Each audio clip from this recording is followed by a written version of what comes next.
ආයිබෝන් දුපතේ පරිසර රසායන යටතේ එන ඊළඟ පාරිසරික බලපෑම තමයි ගෝලීය උණුසුම ඉහළ යෑම. ගෝලීය උණුසුම ඉහළ යෑම.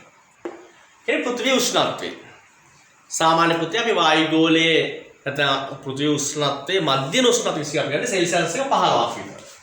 15ක් විතර ගන්න. අපි සාමාන්‍ය පරිසර උෂ්ණත්වය ගත්තාම මිනිස් ක්‍රියාකාරකම සිද්ධ වන පරිසරයක් තුළ සාමාන්‍ය උෂ්ණත්වය 25 27ක් වගේ සාමාන්‍ය උෂ්ණත්වයක් පවතින ලෝකයේ. නමුත් සමස්ත පෘථිවිය ගත්තාම මධ්‍යම උෂ්ණත්වය අපි සලකන්නේ සෙල්සියස් එක 15ක් වගේ අගයක්. නමුත් මේ පෘථිවියට ආසන්නයේ තියෙන චන්ද්‍රයාගේ උෂ්ණත්වය අපි දන්න පුතේ ඍණාගයක්. එහෙමනම් පෘථිවියේ උෂ්ණත්වය සාපේක්ෂව ඉහළගයක් තියෙනවා. නේද? ගෝලීය වශයෙන් යම්කිසි උණුසුම් භාවයක් තියෙනවා.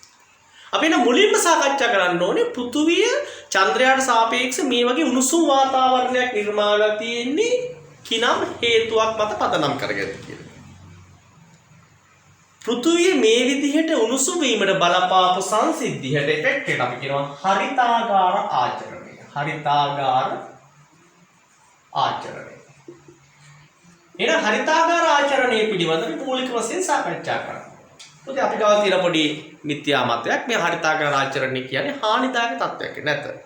හරිතාගාර ආචරණය නිසා තමයි පෘථිවි ගෝලයේ මේ ප්‍රශස්ත උෂ්ණත්වයකට පත් වෙලා තියෙන්නේ. එතන බලමු හරිතාගාර ආචරණය ඇති වෙන්නේ කොහොමද කියන එක. පුතේ හරිතාගාර ආචරණයේ ක්‍රියාවේදී වෙන්නේ දැන් සූර්යාගේ සිට පෘථිවියට ලැබෙන විවිධ කිරණ වර්ග විදුලි චුම්බක තරංග ලෙස දෘශ්‍ය ආලෝකය ලැබෙන්න පුළුවන්. අදෝරක්ත කිරණ ලැබෙන්න පුළුවන්. විශේෂයෙන් පාරජම්බුල කිරණ ලැබෙන්න පුළුවන්. ඉහළ වායුගෝලය තුලදී මේ ලැබෙන පාරජම්බුල කිරණ වලින් විශාල ප්‍රමාණයක් උරා ගන්නවා. එහෙනම් පෘථිවි පෘෂ්ඨයට නැත්නම් පෘථිවි මතු පිටට ලැබෙන්නේ තාප විකිරණ, දෘශ්‍ය ආලෝකයේ සහ අඩු පාරජම්බුල කිරණ ප්‍රමාණය. ශක්තිය අඩු පාරජම්බුල කිරණ ප්‍රමාණය තමයි පෘථිවි පෘෂ්ඨයට ලැබෙන්නේ. ඒතකොට මේ පෘථිවි පෘෂ්ඨයට නැත්නම් මේ පස විසින් මේ කිරණ ආලෝකය සහ අඩු ශක්ති පාරජම්බුල කිරණ උරාගෙන පෘථිවි පෘෂ්ඨයෙන් එළියට විමෝචනය කරන අදෝරක්ත කිරණ තාප විකිරණ. මේ පෘථිවි පෘෂ්ඨයෙන් තාප විකිරණ නිදහස් කිරීම නැත්නම් විමෝචනය කිරීමෙන් තමයි මේ පෘථිවියේ උෂ්ණත්වය මේ වගේ අගයකට ලක් වෙන්නේ. ඉතින් මේ විදිහට මේ හරිතාගාර ආචරණයක් නිසා ජීවීන්ගේ ක්‍රියාකාරීත්වය සාකසා සතුන්ගේ පැවැත්ම සඳහා ලොකු බලපෑමක් ඇති කරලා තියෙනවා. ඒතර වායුගෝලයේ තියෙන ස්වභාවික වායුමය සංඝටක හැර නැත්නම් මේ ස්වභාවික වායුමය සංඝටක ඉක්මවා ගියොත් නැත්නම් වායු දූෂණයකට හේතු වුණොත් මේ හරිතාගාර වායුන්ගේ වැඩිවීමක් සිද්ධ වෙන්න පුළුවන්. මේ හරිතාගාර වායුන්ගේ වැඩිවීම නිසා හරිතාගාර ආචරණ ක්‍රියාවලිය මීට වඩා වැඩි වෙන්න පුළුවන්. හැබැයි හරිතාගාර ආචරණ ක්‍රියාවලිය ක්‍රමයෙන් වැඩි වෙනකොට පුතේ මොකද වෙන්නේ? පෘථිවි ගෝලීය උෂ්ණත්වය පෘථිවි ගෝලීය උෂ්ණත්වය ඉහළ යන්න පුළුවන්. පෘථිවි ගෝලීය උෂ්ණත්වය ඉහළ යෑම යම් තරමක් දුරට යම් නැත්නම් යම් සීමාවක් දක්වා හොඳයි ප්‍රශස්තයි. නමුත් මේ ප්‍රශස්ත සීමාව ඉක්මවා ගියොත් නැත්නම් පැවතිය යුතු උෂ්ණත්වයේ ඉක්මවා ගියොත් පුතේ ඒක පාරිසරික වශයෙන් ලොකු හානිකර බලපෑමක් ඇති වෙන්න පුළුවන්. මෙන්න මේ ප්‍රශස්ත උෂ්ණත්වයට වඩා ඉහළ මට්ටමකට පෘථිවි වායුගෝල උෂ්ණත්වය ඉහළ යෑම තමයි පුතේ මම පෙර සඳහන් කළා වගේම ගෝලීය උණුසුම කියලා ඇති වෙන්නේ. එහෙනම් ගෝලීය උණුසුම ඇති වෙන්නේ හරිතාගාර ආචරණයේ සාමාන්‍ය මට්ටමට වඩා වැඩියෙන් සිදුවීම නිසා. ඒ ස්වභාවික වායුගෝලයේ තියෙන වායුමය සංඝටක වලට වඩා වෙනස් වායුමය සංඝටක මේ වායු දූෂණය නිසා ඇතිවීම නිසා. එහෙනම් ඒකෙත් පුතේ ඊළඟට අපිට ඉගෙන ගන්න ඕනේ හරිතාගාර වායුන් කියන එක. හරිතාගාර වායුව කියනවා. ඒ හරිතාගාර ආචරණය ඇති කළ හැකි. එහෙම නැත්නම් මේ අදෝරක්ත කියලා අපි කියනවා පෘථිවි පෘෂ්ඨයෙන් අදෝරක්ත කියන නිදහස් වෙනවා කියලා. අටල ගන්න පපතේ. සූර්යාගෙන් ලැබෙන දෘශ්‍ය ආලෝකයේ සහ පාරජම්බුල කිරණ අඩු ශක්ති පාරජම්බුල කිරණ පෘථිවි පෘෂ්ඨයට වැදුනා පස්සේ මේ පෘථිවි පෘෂ්ඨයෙන් තමයි නැත්නම් මේ පසෙන් තමයි විමෝචනය වෙන්නේ මේ අදෝරක්ත කිරණ. මේ විමෝචනය වෙන අදෝරක්ත කිරණ අවශෝෂණය කර ගැනීමට හැකියාව තියෙන වායුන්ට අපි කියනවා හරිතාගාර වායුන් කියලා. හරිතාගාර වායුවක් වෙන්න නම් පුතේ එයාට තිබෙන්න මූලික සුදුසුකම් දෙකක් තියෙනවා. හරිතාගාර වායුව වෙන්න මූලික සුදුසුකම් දෙකක් තියෙනවා. පෙර සඳහන් කළා වගේ පුතේ අදෝරක්ත කිරණ උරා ගැනීමේ හැකියාව නැත්නම් අවශෝෂණය කිරීමේ හැකියාව. තමයි පළවෙනි හැකියාව. දෙවෙනි එක තමයි මේ අදෝරක්ත කිරණ උරා ගන්නවා වගේ මෙයාට දිගු කාලයක් දිගු ආයු කාලයක් නැත්නම් දිගු කලාප ස්ථායී පැවතීම. මෙන්න මේ දිගු කාලයක් ස්ථායී පැවතීම සහ අදෝරක්ත කිරණ උරා ගැනීම කියන හැකියාවන් දෙකම තියෙනවා නම් කිසියම් වායුවකට අපි ඒකට කියනවා හරිතාකාර වායුවක් කියලා. අපිට හරිතාකාර වායුවක් හඳුනා ගන්න පුළුවන් ක්‍රමයක් තියෙනවා පුතේ. ඒක පරමාණුක වායුව අපි ආගන් වගේ ඒක පරමාණුක වායුව අපි කිසි විටකත් හරිතාකාර වායුවක් ලෙස ප්‍රකාශ කරන්නේ නැහැ. ඊළඟට සම පරමාණුක වායුව CO O2 N2 කියන්නේ එකම පරමාණු වලින් හැදලා තියෙන්නේ. අපි මේවත් අපි හරිතාකාර වායුන් විදිහට සඳහන් කරගන්නේ නැහැ. අඩුම ගානේ පරමාණු දෙකක්වත් තියෙන්න ඕනේ. ඒ පරමාණු දෙක වර්ග දෙකකින් තියෙන්න ඕනේ හරිතාකාර වායුව පීපට නම්. ඒ පරමාණු දෙකකට වඩා වැඩි නම් ඒක ගොඩක් හොඳයි. ඒක හරිතාකාර වායුව නිසා අපි සඳහන් කරගන්න පුළුවන්. පෘථිවි වායුගෝලයේ තුල මේ හරිතාකාර ආචරණය කෙරෙහි බලපාන ප්‍රධාන හරිතාකාර වායුන් කීපයක් අපි හඳුනා ගන්නවා. ප්‍රධාන හරිතාකාර වායුන් අපි කීපයක් හඳුනා ගන්නවා. ඒක එකක් තමයි පුතේ ජල වාෂ්ප. ජල වාෂ්ප. දෙක කාබන් ඩයොක්සයිඩ් වායුව. CO2 වායුව. ඊළඟට මීතේන් ස්වභාවිකව ලැබෙන මීතේන් වායුව, ජීව වායුව, ජීව වායුව. ඊළඟට නයිට්‍රස් ඔක්සයිඩ් N2O NO2 මෙතන ගන්නෙ නෑ. ඊළඟට තමයි හැලජනීකృత හයිඩ්‍රෝකාබන CFC වගේ හැලජනීකృత හයිඩ්‍රෝකාබන CFC HFC වගේ වාෂ්පශීලී හැලජනීකృత හයිඩ්‍රෝකාබන. ඔන්න පුතේ අපි වායුගෝලයේ තියෙන ප්‍රධාන හරිතාගාර වායු පහක් අපි හඳුනාගත්තා. වර්ග පහක් අපි හඳුනාගත්තා. ජල වාෂ්ප තමයි ඉහළම සංයුතිය. ඊළඟට CO2, ඊළඟට CH2, ඊළඟට N2O, ඊළඟට CFC. මෙතන පුතේ ගැටලුවක් තියෙනවා. ජල වාෂ්ප ඉහළම සංයුතිය තිබුණාට ප්‍රධානම හරිතාගාර වායුව ලෙස පිළිගන්නේ මතක තියාගන්න දරුවනේ ප්‍රධානම හරිතාගාර වායුව වෙන්නේ ජල වාෂ්ප නෙමෙයි CO2. මොකද සමස්ත වායුගෝලයේ තුල සමස්ත පෘථිවිය තුල ජල වාෂ්ප ප්‍රමාණය නියතයක් ලෙස පවතින. කියන්නේ ඇත්තටම ඒ තියෙන ජල වාෂ්ප ප්‍රමාණය නිසා තමයි අර ප්‍රශස්ත උෂ්ණත අපි ඉස්සර යෝජනා කරපු මේ 25 27 වගේ උෂ්ණත තියෙන මේ ජල වාෂ්ප ප්‍රමාණය නිසා ඒ ප්‍රමාණය ඇති කිරීම සඳහා මේ ජල වාෂ්ප හේතු වෙනවා. ඒ ප්‍රමාණයට ඉක්මවා යෑම සඳහා ජල වාෂ්ප නෙමෙයි හේතු වෙන්නේ CO2, CH4, N2O, CFC වගේ වායුමය සංඝටක.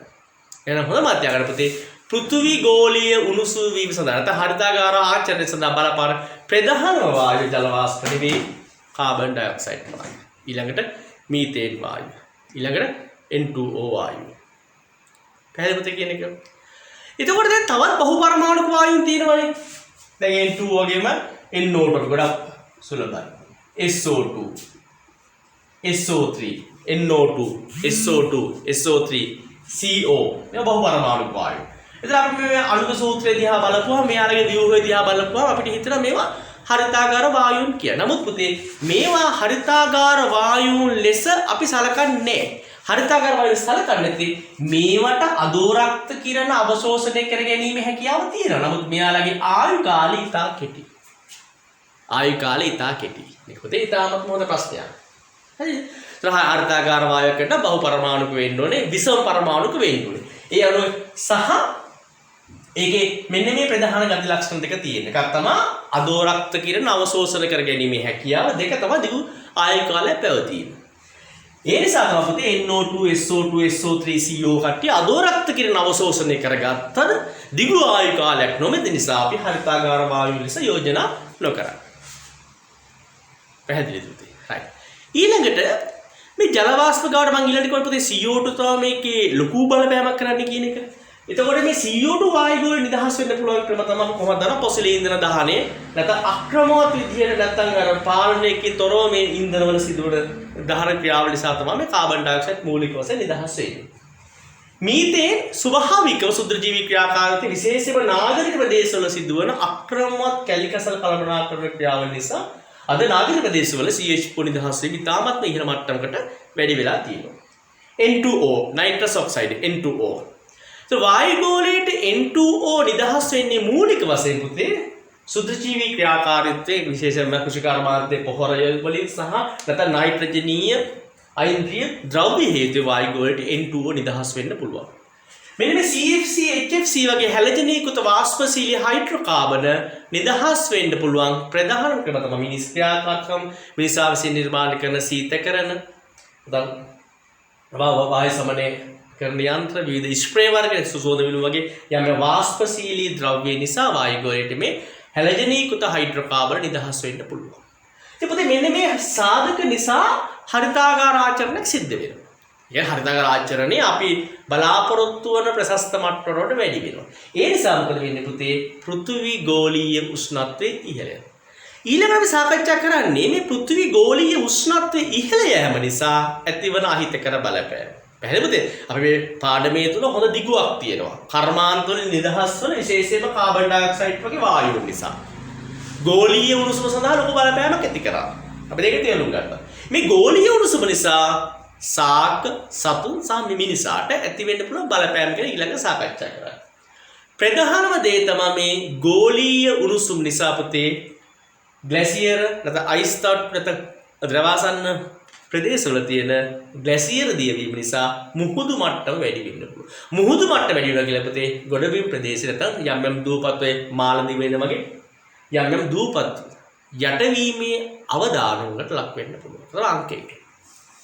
දෙවෙනි එක තමයි ගෝලීය උණුසුම නිසා විවිධ රෝගාබාධ විශේෂයෙන්ම මදුරුවන් ආශ්‍රිතව ඇතිවන රෝගාබාධ වගේ විවිධ රෝගාබාධ ඉහළ යෑමේ ප්‍රවණතාවයක් වර්තමානයේට ඇති වෙලා තියෙනවා. තුන්වෙනි එක තමයි පෘථිවි ගෝලීය උෂ්ණත්වයේ ඉහළ යෑම නිසා අපි මේ දේශගුණික රටාවන් වෙනස් වීම නිසා නියගයක් ඇති වෙන්නේ. යම් යම් ප්‍රදේශවල වර්ෂාව අධික ලෙස අඩු වෙනවා. තවත් ප්‍රදේශවල වර්ෂාපතනය අධික ලෙස වැඩි වීමේ තත්ත්වයකට භාජනය වීමේ හැකියාව තියෙනවා. ඒතර නියන් තත්ත්වයන් සහ ගංගා තත්ත්වයන් කියන සාධක දෙකම මේ පෘථිවි ගෝලීය උණුසුම වීම නිසා ඇතිවීමේ හැකියාව තියෙනවා.